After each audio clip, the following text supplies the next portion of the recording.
Okay, so this evening I've got a bedtime story to read to you. This is a lovely children's book called All the Places to Love. It's written by Patricia McLaughlin and paintings by Mike Wimmer, and it's a favorite that I used to read to my children.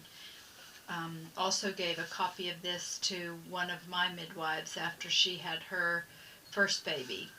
So I'm going to read you a story. All the Places to Love. On the day I was born, my grandmother wrapped me in a blanket made from the wool of her sheep.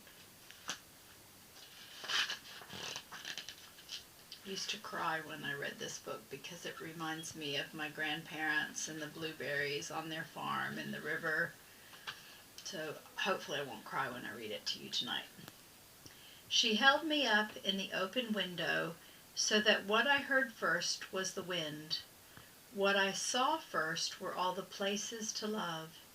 The valley, the river falling down over rocks, the hilltop where the blueberries grew.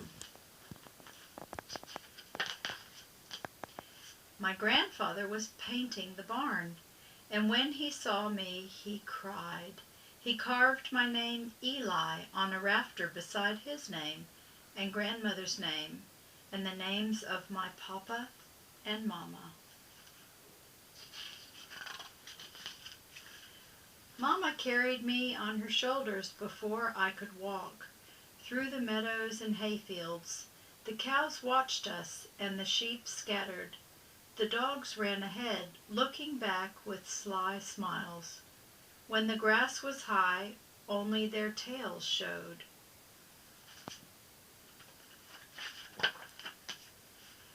When I was older, Papa and I plowed the fields. Where else is soil so sweet, he said. Once Papa and I lay down in the field holding hands, and the birds surrounded us. Raucous black grackles, redwings, crows in the dirt that swaggered like pirates. When we left, Papa put a handful of dirt in his pocket. I did too.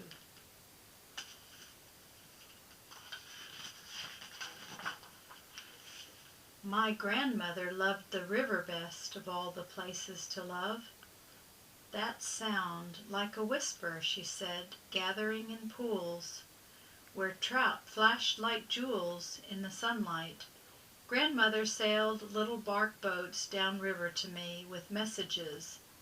I love you, Eli, one said.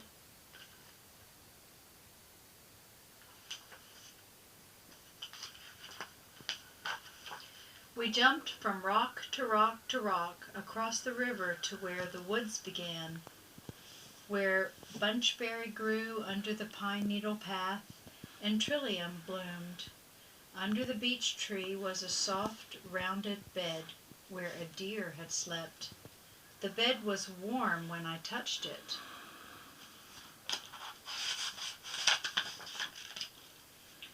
When spring rains came and the meadow turned to marsh, cattails stood like guards and killdeers called. Ducks nested by marsh marigolds, and the old turtle, his shell all worn, no matter how slow, still surprised me.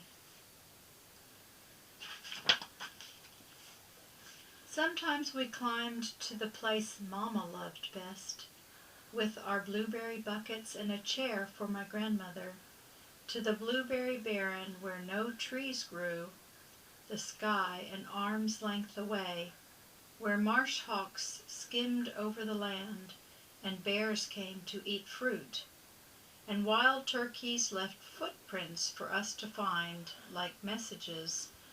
Where else, said my mama, can I see the sunrise on one side and the sunset on the other?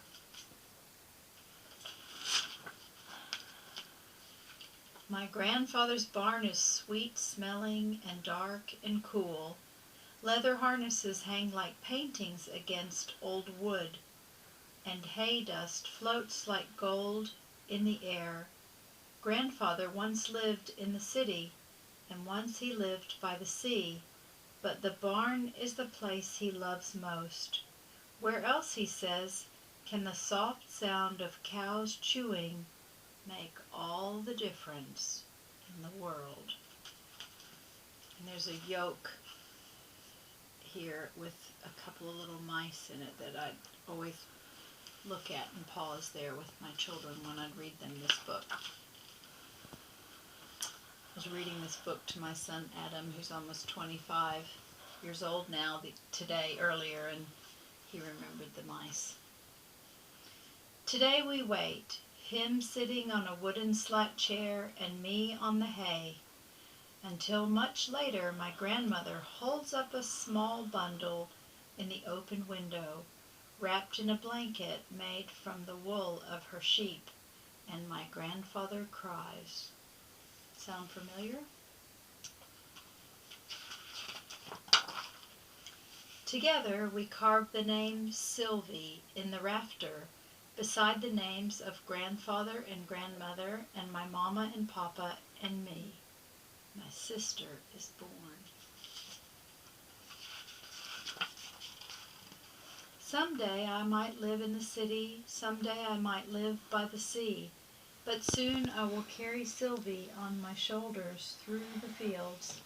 I will send her messages downriver in small boats, and I will watch her on the top of the hill, trying to touch the sky.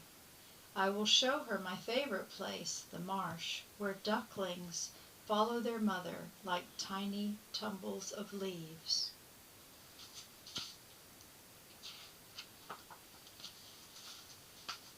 There he is with his sister, looking out over all the places to love.